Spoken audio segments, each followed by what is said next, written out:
ఆప్కి అదాలత్లో Kerala governor Arif Khan గారి మీద ఉన్న ఆరోపణ వీరు ముస్లింల్ని తప్పుదారిలో నడిపిస్తున్నారు. కేరళ సీఎం మీ మీద ఒక ఆరోపణ వేశారు.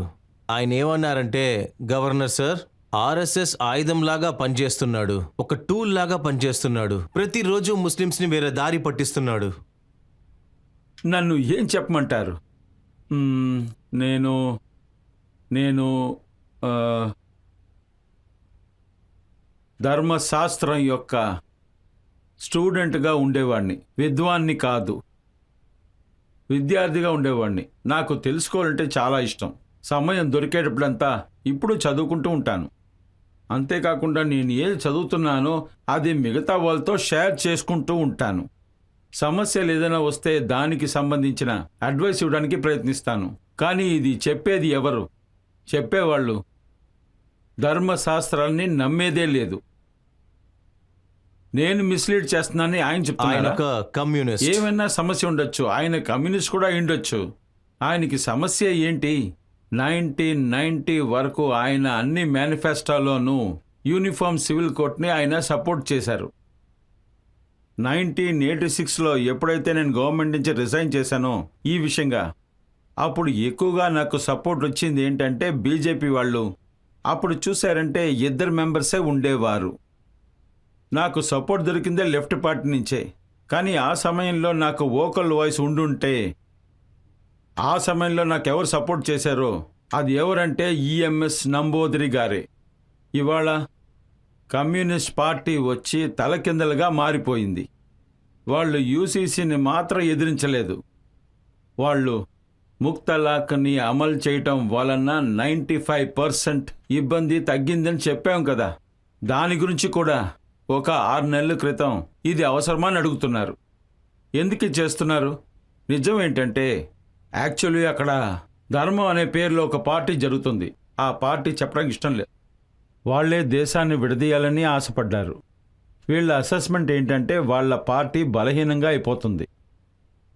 ఇప్పుడు సమస్య ఏంటంటే బలహీనంగా ఉండే ఓటు బ్యాంక్ పార్టీ ఉందే, దాన్ని లాక్కోవాలని చూస్తున్నారు. అందువల్ల ఆ పార్టీ ఏం చెప్పిందో అది వీళ్ళిప్పుడు చెప్తున్నారు. ప్రజలు ఎంతో మంది ప్రశ్నలు అడగాలని ఆశగా ఉన్నారు. పబ్జీ గేమ్ ఇస్లాంలో కరెక్టా రాంగా సార్? ముందు ఈ విషయాన్ని మీరు వాళ్ళని అడగండి. అదేంటంటే ఎవరు అథారిటీ అంటున్నారో వాళ్ళని అడగండి. నేను మామూలు మనిషిని, నేను ఒక స్టూడెంట్ని. నేను దాచకుండా ఒక విషయాన్ని చెప్పమంటారా? పబ్జీ గేమ్ ఎలా ఆడాలో కూడా నాకు తెలియదు. దాని గురించి నేను ఎప్పుడూ వినలేదు. నేను ఎందుకు దాని గురించి మాట్లాడాలి? జాకిర్ నాయక్ సార్ చెబుతున్నారు ముస్లిమ్స్ అంటే వీడియో గేమ్స్ ఆడకూడదని. ఎందుకంటే వీడియో గేమ్స్ ఆడారంటే దాంట్లో ఎన్నో ఫొటోస్ వస్తాయంట, బట్టలు వేయని ఆడవాళ్ళు వస్తారంట, దాంట్లో మ్యూజిక్ ఉంటుందంట. అదే కాక ఇస్లాంలో మ్యూజిక్ వినకూడదంట. అలాగా? సరే, నేను ఒప్పుకుంటున్నాను. ఆయన చెప్పింది నేను అంగీకరించాను. ఆయన ఫొటోస్ కూడా వీడియోలో వస్తున్నాయి. అది న్యాయమా? అదేంటంటే కాలర్లో మైక్ పెట్టుకుని మాట్లాడుతున్నారే, అది పర్వాలేదా? ఇంకొక ముఖ్యమైన విషయం, యూట్యూబ్ వాళ్ళు ఆయనకి పేమెంట్ ఇస్తున్నారు. ఎందుకంటే వ్యూషిప్ ఎక్కువగా ఉంది. అప్పుడు యూట్యూబ్ వాళ్ళు డబ్బులు కూడా ఇస్తారు కదా. అదొచ్చి దాన్ని ఇలా వీడియో తీసి డబ్బు సంపాదించటం అది హలాలా? ఇలా చూడండి, ఇదేం మామూలు విషయం కాదు. ఇండియాలో వీళ్ళు అందరూ ఎప్పుడైతే ఇది షిప్ మూలంగా హజ్జీకి వెళ్ళటం ప్రారంభించారు, అప్పుడే ఒక అడ్డంకం వేశారు. ఇండియాలో ఉన్న ముస్లిమ్స్ అందరూ హజ్జీకి వెళ్ళకూడదని. ఎందుకంటే మీరు అక్కడికి వెళ్ళాలంటే మీకు పర్మిషన్ కావాలి, పాస్పోర్ట్ అక్కర్లేదు. పర్మిట్లో వచ్చి ఫోటో అంటించాలి.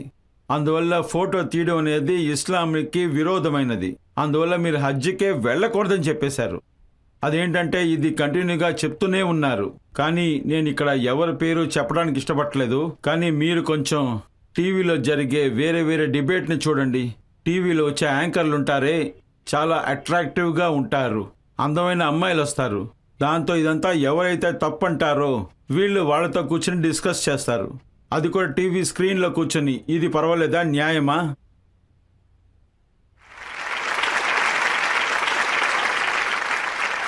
మీరు టీవీ యాంకర్ అని చెప్పారు. పాకిస్తాన్లో ఒక యాంకర్ ఒక మౌలానా దగ్గర అడిగారు, సార్ మీరు చెబుతున్నారు మనం స్వర్గానికి వెళ్తే చాలా అందగత్తెలు దొరుకుతారంట. ఇది విని నాకు నవ్వు వస్తుంది. నాకు తెలీదు. ఒకసారి ఏం జరిగిందంటే స్వామి వివేకానందర్ని ఒక ప్రొఫెసర్ ప్రశ్న అడిగారు. ఒకవేళ మీరు రోడ్డు మీద నడుస్తుంటే ఇంకా అక్కడ చాలా అద్భుతమైన గ్రంథం మీ కంటికి కనిపిస్తుంది, పక్కనే ఒక పెద్ద డబ్బు మూట కూడా ఉంది, మీరు ఆ రెండిట్లో ఏది తీస్తారు? స్వామి వివేకానంద ఏం చెప్పారంటే నేను డబ్బు మూటనే తీస్తాను అన్నారు. అప్పుడు ప్రొఫెసర్ ఏమన్నారంటే మీరు చాలా వింతైన మనిషిగా ఉన్నారు, డబ్బు మూట తీస్తానంటున్నారు, నేను వచ్చి ఆ గ్రంథాన్నే తీస్తాను, అప్పుడే నాకు జ్ఞానం వస్తుంది, విజ్డమ్ వస్తుంది అన్నారు. ఎవరి దగ్గర ఏం లేదో అదే తీస్తారని ఇతను అన్నారు. ఎవరి దగ్గర ఏది లేదో అది తీయడానికే వాడు ప్రయత్నిస్తాడు. నేను ఇంతే చెప్పగలను. ఇక మీరు అర్థం చేసుకోండి. ఇది ఎక్కడైనా రాసుందా ఏంటి? స్వర్గంలో అందగత్తెలు ఉంటారని, ఒక మనిషికి 10 మనుషుల శక్తి దొరుకుతుందని, మీకు ఎన్నో ఆశ్చర్యాలు జరుగుతాయని. నేను మీకు ఒక విషయం చెప్పగలను అంతే. నాకు తెలిసినంత వరకు ఊరంటే వర్ణించబడుతుంది, దాని అర్థం నాకు తెలియదు. దాని గురించి మాట్లాడితే సమయం అయిపోతుంది. కానీ అన్నీ ఉంటాయి, నది పారుతుందట, పళ్ళుంటాయి, గార్డెన్ ఉంటుంది. కానీ ఈ అందగత్తెల గురించి ఎందుకు మాట్లాడుతుంటారు? అక్కడే చాలా ఉన్నాయి కదా. కానీ ఖురాన్లో ఇంకో చోట కూడా చెప్పారు, అది కూడా చాలా ముఖ్యమైనది. దాంట్లో ఏం చెప్పబడ్డారంటే అదేంటంటే మనిషి యొక్క బ్రెయిన్ ఉంది కదా, అదేంటంటే మానోబుద్ధి, అదేంటంటే ఊహించలేనంత లెక్కకి ఆ స్వర్గం ఉంటుందట. ఇందులోంచి మనకేమీ తెలుస్తుంది? ఇందులోంచి ఒకటే మనకు తెలుస్తుంది, అదే ఈ ధర్మశాస్త్రంలో రాసింది మనం చదివినప్పుడు అదొచ్చి అందరికీ సరిపడుతుంది. ఎవరికైతే బుద్ధి మందం బుద్ధి వాళ్ళకి కూడా తెలుస్తుంది, ఎవరైతే చాలా తెలివిగా ఉంటారో వాడికి కూడా సరిపడుతుంది. సో అందరినీ మనం వేలెత్తి చూపించాలి కదా. అందువల్ల వాళ్ళు ఏం చేస్తున్నారంటే అదేంటంటే మీరు స్వర్గాన్ని గురించి చెప్పడం చూస్తే మీరు రోజు ట్రైన్ పట్టుకుని అటు ఇటు వెళ్తున్నారు. అదే మిమ్మల్ని అందరినీ నేను వేడుకుంటున్నాను. అదేంటంటే స్వామి వివేకానంద చెప్పారు కదా, అదే విషయం. అదేంటంటే ఏ విషయం మీ దగ్గర లేదో అదే మిమ్మల్ని అట్రాక్ట్ చేస్తుంది, అదే మనల్ని అట్రాక్ట్ చేస్తుంది కదా. చెప్పాను కదా, ఆ పాకిస్తాన్ లో ఉన్న లేడీ యాంకర్ ఆమె ఏం చేసిందంటే అతని దగ్గర అడిగింది, మీరు అక్కడికి వెళ్తే అందగత్తెలు దొరుకుతారు, కానీ ఆడవాళ్ళు మాకేం దొరుకుతుందని. ఆయన అన్నాడు 7 జన్మలకి మీకు ఒకటే భర్త దొరుకుతాడని. సరే వాళ్ళేం చెప్పారు అది కూడా మాకు చెప్పండి. ఆమె నాకు వద్దని చెప్పేసింది. లేదు, వాళ్ళు వద్దని చెప్పుంటారు.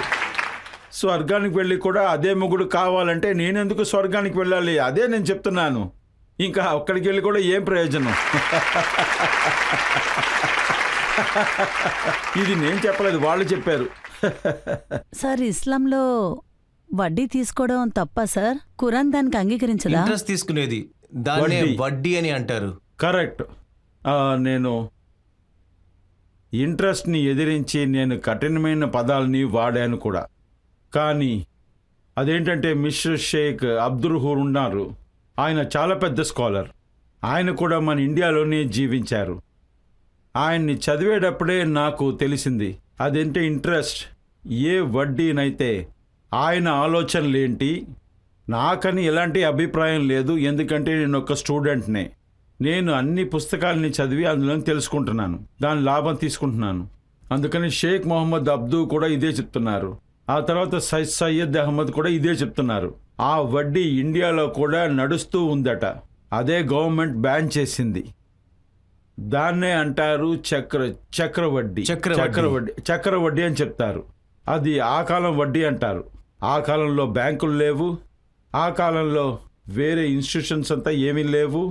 ఆ కాలంలో చక్రవర్తి వడ్డీ ఉండింది, మన దేశంలో కూడా ఉండింది. అదే గవర్నమెంట్ బ్యాన్ చేశారు. వాళ్ళిద్దరూ ఇదే చెప్పేవారు. అదేంటంటే ముస్లిం గ్రూప్ అయిన వాళ్ళు దీన్ని అర్థం చేసుకోవడంలో ఓడిపోయారు. ఈరోజు చూసారంటే ఎన్నో బ్యాంకుల హెడ్ ముస్లింసే ఉన్నారు.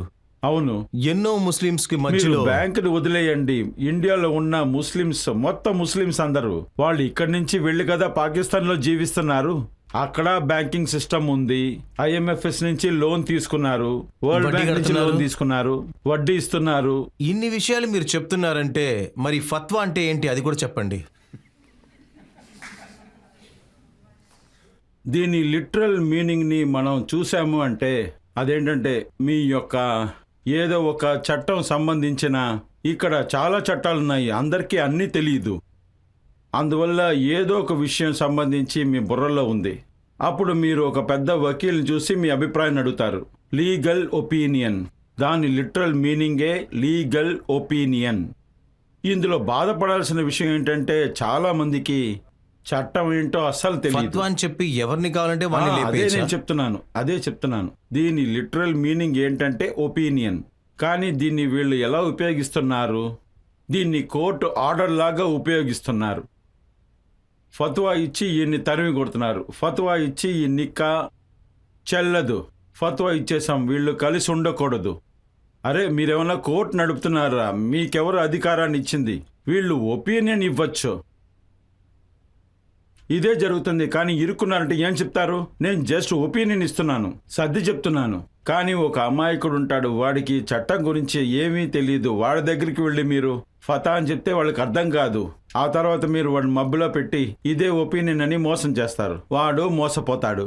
ఇది వీళ్ళు కావాలనే చేస్తున్నారు. దీంట్లోంచి బయటికి రావడానికి సామాన్యమైన మనుషులు ఏం చేయాలి అసలు? మీ దగ్గర చదువు లేనంత వరకు మీకు రక్షణ ఉండదు. ఊర్లో వాళ్ళందరూ మిమ్మల్ని మోసం చేస్తారు. ఎవరు రక్షణ ఇవ్వనే లేరు. మనిషి ఇలాంటి వాటి నుంచి తప్పించుకోవాలి అంటే, జీవితంలో ముందుకు వెళ్ళాలంటే చదువు చాలా ముఖ్యం. కానీ మోసం నుంచి తప్పించుకోవాలంటే దానికి పెద్ద ఆయుధమే చదువు. చదువే మిమ్మల్ని అర్థం చేసుకునేంత మీరు చదవాలి. దాంతో ఎవరైతే, నేనొచ్చి మీకు ఖురాన్ నుంచి ఒక మాట చెప్తాను. వయ్యధ, అదేంటంటే దాంట్లో చెప్పింది ప్రొఫెటిక్ మిషన్. అలా అంటే ఏంటి? ప్రాఫెట్ యొక్క పనేంటి? దీన్ని 3 భాగాలుగా విడదీశారు. ప్రాఫెట్ యొక్క పని చదువు, శిక్షని ఇవ్వాలి. కానీ ఇందులో 4వ పాయింట్ ఒకటి ఉంది.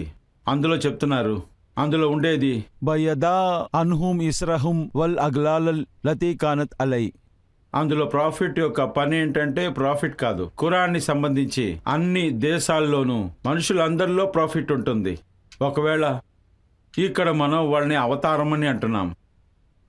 అందువల్ల వీళ్ళ మిషన్ ఏంటి? వీళ్ళ పని ఏంటంటే మనుషులు మెడలోను కాళ్ళలోనూ ఉన్న చైన్లను తుంపేసి వాళ్ళకి ముక్తిని ఇవ్వాలి.